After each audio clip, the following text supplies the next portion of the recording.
Welcome back, everyone. I am Dorothea Howard, the host of Let's Talk Sarcoidosis. We have a great guest in the studio today. We have Sharon Christie, who's in the studio, and I really want to thank you for being here. Today, we will get most of our questions answered because we never have a disability attorney on, and Sharon Christie is a attorney. She's a nurse and an attorney. So today we're going to talk about the disability that we need to discuss. So welcome. Well, thank you, Dorothea. I am thrilled to be here. I've enjoyed talking to you before we got started, and I hope that I can answer all of the questions that your viewers have about Social Security disability and how that works when you have sarcoidosis. Great. This is the question that I get all the time, Sharon. People, they go out and they try to get disability on their own. So what I want to know from you is, can a person diagnosed with sarcoidosis, can they get disability? That's a great question, and here's the answer. It depends. The reason, and this is what confuses people, I think, right from the very beginning, Social Security has their own definition of disabled, and it's not dependent just on what your diagnosis is. Social Security says disabled means you have severe limitations from your health problems, whatever those problems might be, and in this case, we'll talk about sarcoidosis. You have severe physical limitations because of the disease that prevents you from being able to do what they call substantial gainful activity. What that really means is that you are not capable of doing any type of work at all, essentially on a full-time basis. So the first thing people need to understand is it's not just your diagnosis that will have you be found qualified for Social Security disability. That's your starting point. But Social Security digs a lot deeper than that. And what they're looking for is, what's the evidence to show that you do have severe limitations that will keep you from doing not only your old work, and this applies no matter what you did. I've represented everybody from people who have been custodians in schools, you know, doing maintenance and custodial work, to medical doctors. It doesn't matter what you've done in the past. They'll start with that and evaluate your ability to do that old job. And Social Security could even agree, oh, you cannot do that old job. But they will continue to look and make a determination as whether you could do a much lesser job, such as putting address labels on envelopes in an office, or or taking tickets in a movie theater. So it's a very comprehensive evaluation. And people with sarcoidosis can get Social Security disability, but it depends on how the disease affects you. And that's always my starting point with clients. Let's talk about how your condition affects you. Right, that's smart because, you know, we don't have this awareness about how to. And that's why it's great to have you on the show, because I get many viewers who are really trying to get their disability benefits because of sarcoidosis. But that brings me to my next question. Can you explain to the viewers who can actually get Social Security benefits? Yes, that's where you have to start. If you're applying for Social Security disability benefits, the first thing that Social Security will look at is, what's your earnings record? What's your money that's been reported through the IRS that you've paid into the Social Security system for? So this is where sometimes this becomes tricky, because I've talked to many people who have said, you know, I've worked for 30 years, but Social Security is telling me that I don't have enough work credits according to their records because to be able to apply for Social Security disability. And so my next question to them will always be, all right, well now tell me, were you an employee? Did you get a W-2 at the end of the year? Or did you perhaps get a 1099 if you were an independent worker? Or did you work under the table? And in a situation like I just described, that's typically someone who has spent many years working under the table. We all know that it happens, okay? But this is where you really get hurt by that. because in the eyes of the Social Security system, you didn't work because you weren't paying your Social Security tax. So the very first thing they look at is, what is your work history? And the amount of work quarters that you need, and a quarter is just a 3-month period. So in any year that you work, you could earn up to 4 credits, work credits for that year. The amount that you need is going to depend on how old you are. So, for example, with sarcoidosis, it typically affects women in their younger years. Correct. So if you're in your 20s, the amount of work credits you need is less than if you're in your 30s or your 40s or your 50s. Right. What I generally tell people is this. If you've worked most of your adult life, you're probably going to have enough work credits. Right. But here's how you find out. You can get your own Social Security statement. Now, years ago, they would mail it out. Every year, every 2 years, we would all get something in the mail. But they stopped actually putting it in the mail, although I understand in the near future that will start again. But right now, to get your own statement, you go to the Social Security website, which is ssa.gov. Go to their website. There's a button you click on called My Social Security, and they'll give you instructions on how to set up your own personal account. It's very easy. I did my own. It's very easy to do. And once you set up your account, you can bring up that statement. And it's a statement that tells you how much you're going to receive when you retire. There's also a line about disability.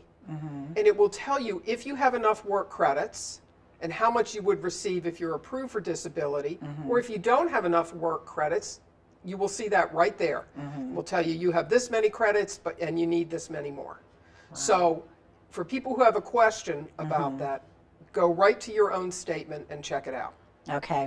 So that's under the Social Security system. Now, what confuses people a lot about this process is the Social Security Administration also administers the SSI disability program. Correct. All the rules and regulations for the programs that we're going to talk about today are the same.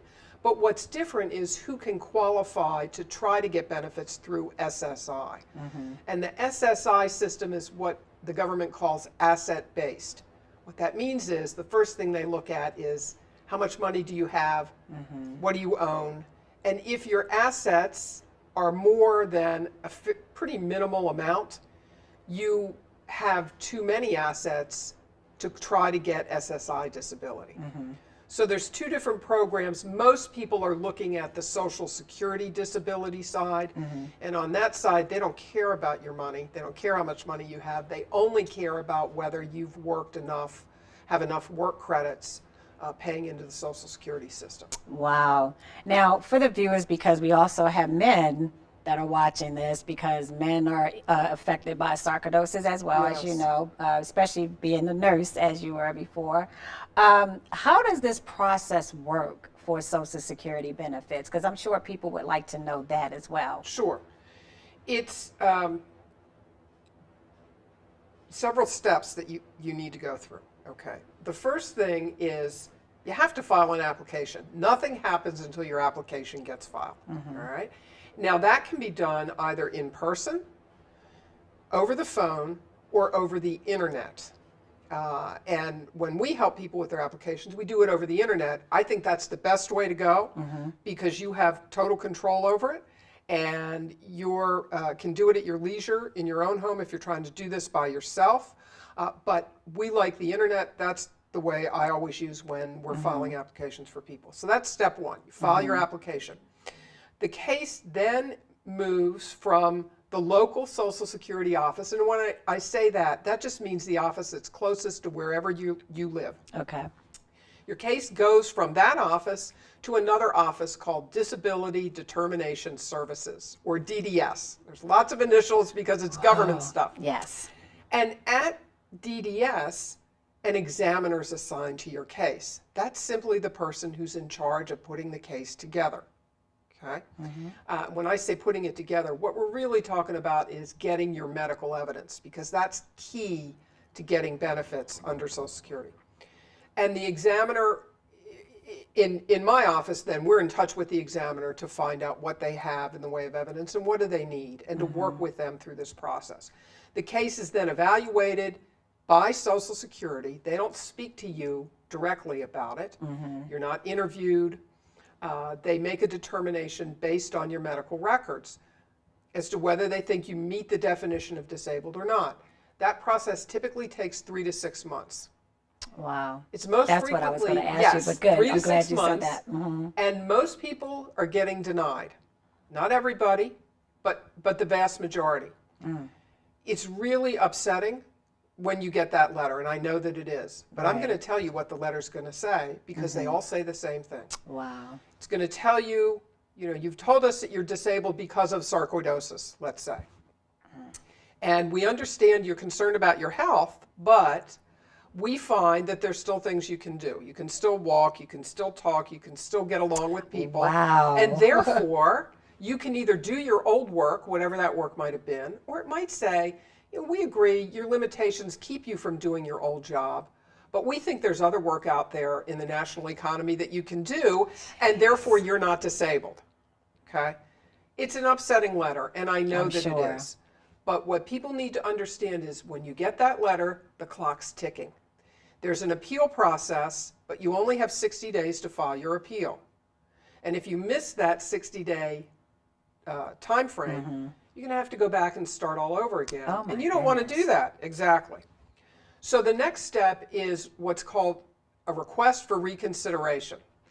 It's just asking for a second opinion. And the case will then be transferred to a whole new group of people within Social Security who will review what's already in the file. They'll review any new evidence that comes in, and you'll get a second determination. Statistically, it's going to be another denial. Now, that's not always the case. Oh, my goodness. It's not always the case. But what I tell my clients is, we've got to be prepared for that. We will work for the best, but you've got to expect the worst, in that we have to keep going with this process. And don't give up. And that's the key. Don't give up. It takes another 3 to 6 months to get the second decision. Wow. If the case is approved at that point, then the case ends. If it's denied, there's another appeal to be filed. Wow. Yes. That's a lengthy process. It's a very lengthy process, and when I tell you about step 3, it's even longer. Wow. Step 3 is where you're able to actually ask for a hearing with a judge to decide your case. And the judge is going to be in the best position of anyone to make a decision, because he or she will have all of the medical evidence that has been gathered throughout the case to review, any additional reports from your physicians about your limitations, because that's really what Social Security is looking for. Right. And we will ask doctors if they're willing to give us that information. And they will be able to speak, the judge is able to speak directly to you about what problems you have and why it is that you can't work. So the judge has the best basis of information on which to make a decision. The hard part is the wait to get a hearing. Now, I handle cases throughout the Mid-Atlantic area. Okay. In the Baltimore and Washington, D.C. area, they're pretty close. Washington, D.C. is a little faster than Baltimore, but not by much. It's currently taking anywhere from 20 to 24 months to get the hearing scheduled. Oh, my goodness. There are steps that are being put in place to make that wait shorten. For example, many hearings are now being held by video conference. Judges from other states are being pulled in to help hear these cases because the backlog is so bad in this area. But that's currently the wait that we're looking for. And that's great for technology then. It is great for technology. Yes. It's absolutely terrific, because you want to take advantage of that technology if it can help to move these cases along. Exactly. And I frequently say to my clients, look, I don't care who the judge is, just get us a hearing date so that we can present the case. That's what we want. We want to be able to present the case and get a favorable decision. That's what we're looking for. So that's the process. Wow, I didn't have any clue that process is so lengthy. Now, that brings me to another question that people also ask me. With this Social Security benefits, they may get letters or a phone call about they have to prove their disability to Social Security. What does that mean? Here's what that means. And let me contrast Social Security disability with Social Security retirement, because I think this is what, again, confuses people. Right. For Social Security retirement, you have to work and pay into the Social Security system, and then you have to be a certain age, either 62 if you're going to take your early retirement, or somewhere between 65 and 67 to take your full retirement, or you could wait now until you're 70. But all you have to do is be that age, fill in your paperwork, submit it to Social Security, and you will start to get a check. You're entitled to that check, and you'll get your retirement check. That's easy. That's easy. You're right, that's easy. Social Security disability does not work that way. You have to prove the legal burden is on you as the person asking for the benefits. You have to prove to Social Security that you meet their standard of disabled, their definition of disabled. And it's up to you to put forth the evidence to show that you do meet that standard. And as I said, the medical evidence is key in these cases in being able to prove that, yes, I do meet your definition of disabled. So therefore, the viewers that are watching, male, female, everybody, they're parents or people that just want to be educated about disability benefits. So if the patients with sarcoidosis, or any patient out here, if they go to their physician and their doctor says, you're disabled, is that enough to, to receive Social Security benefits, disability benefits? Yeah, that's a great question. No, Wow. it's not. And the reason is this. It gets a little technical, but Social Security says Social Security is the entity that will determine if you are disabled under their definition.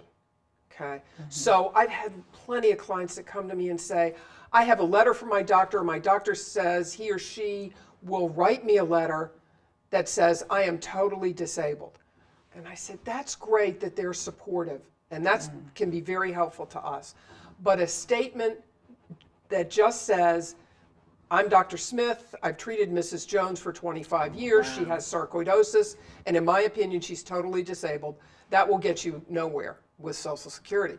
Because, remember what I said in the very beginning, you have to prove that you're severely limited, you have to prove what those limitations are, how they affect you on a day-to-day basis, and therefore how they would affect you in a work setting to be able to prove that you're disabled. You have to be able to show that those limitations are so severe that you would not be able to complete a full work day or a full work week. Wow. Yeah. What about short-term disability? Are people able to get that? I'm glad you asked that. I just had somebody call me a couple days ago and ask that very same question. No, Social Security is not a short-term disability policy.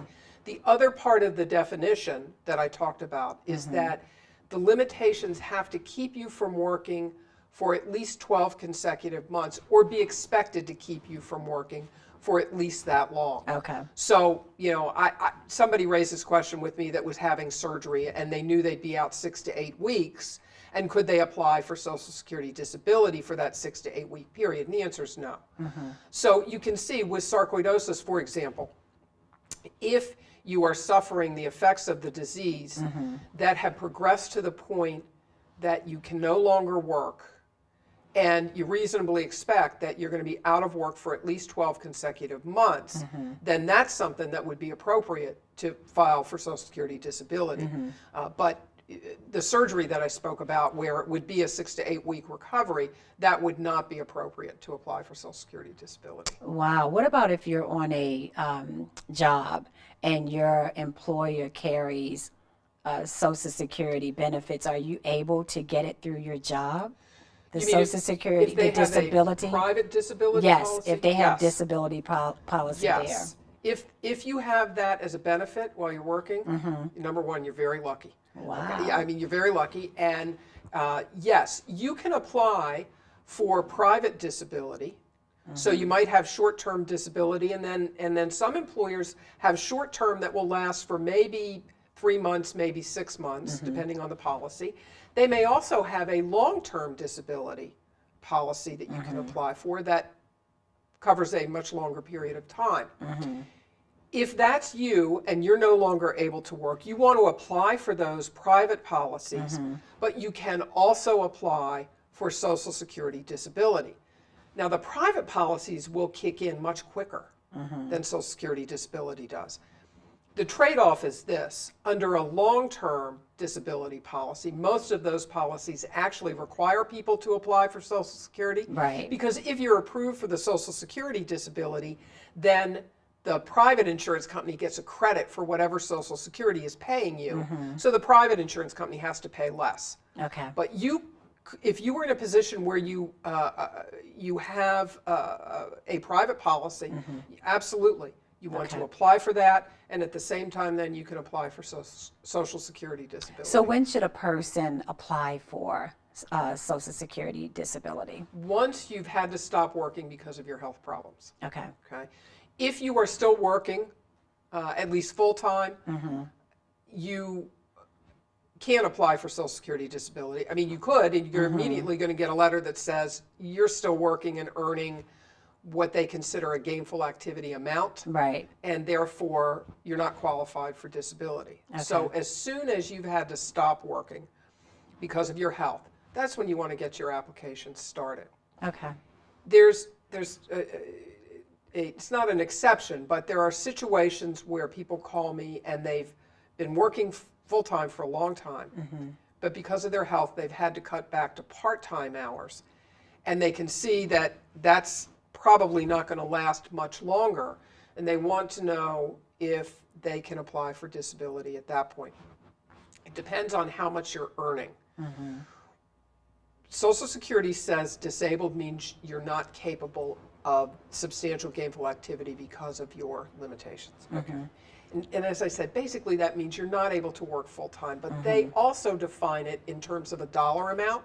So in 2016, substantial gainful activity means you're not able to earn $1,130 a month or more. And that's gross. That's not after taxes. Jeez. I know, that's exactly the reaction I get from everybody. Right. So if you're working part-time and you're earning $1,200 a month, then no, you're not going to be able to apply at that point. If you're working part-time and you're only earning $500 a month, you could apply then.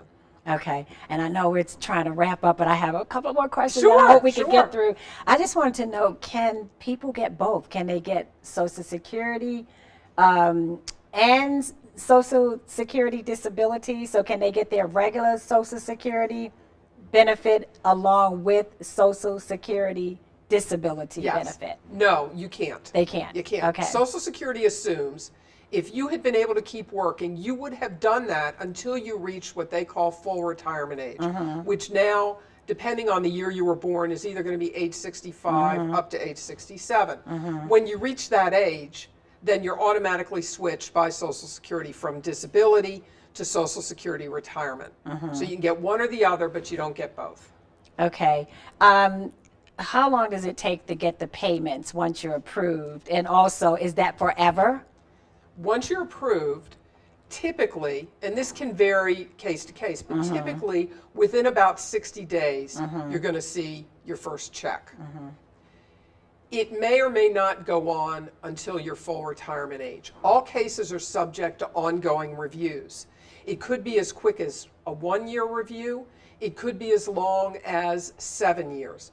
Really depends on the nature of your health conditions and whether Social Security expects that there's a likelihood of quick improvement or there's not a great likelihood of improvement. So each case is different, but the case will be reviewed on an ongoing basis and medical records reviewed to see if there's been significant improvement to the point that you could return to work. And if there has been, and Social Security believes you can return to work, then they will stop your disability benefits. If there's not been a change, then you will stay on those disability benefits. And can people work if they're on disability?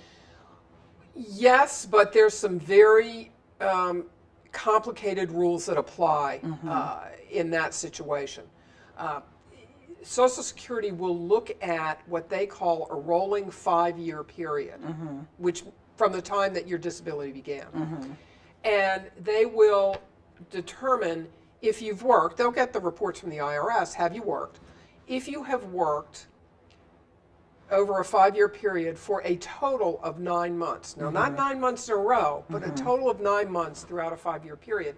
And in those 9 months, you've earned, currently it's $810 a month or more gross. Then Wow, that's not considered much. having completed a trial work period. Right. And at that point, you should be able to, according to Social Security, go back to work. Okay. So you can, but you have to really understand what the limits are, because it's different once you're approved for disability than Right. before you go on disability. And I know that we're about to wrap up, but I did want to get this in very quickly. I know a lot of people try to get benefits on their own. And do you recommend that people really should hire an attorney to get this done? The Social Security Administration does not require it. Right. However, you as a layperson don't understand the rules and regulations of the Social Security Administration, and nor should you. How could Right. you? That's not what you do.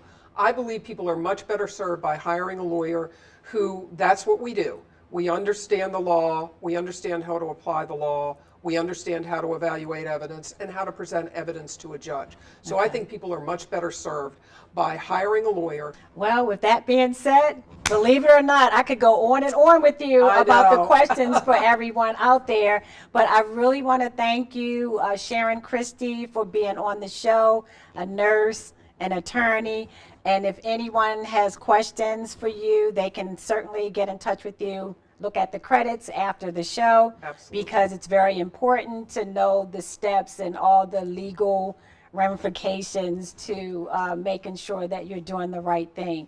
Once again, I want to thank everyone for watching the show and keeping us going with the support and the awareness of sarcoidosis. And also tell a friend, make sure you continue to keep the word going. And as I always say, take care of yourself, stay positive, and make sure that you just take that minute just to get yourself together and take a deep breath. With that being said, thank you so much, and we'll see you next time.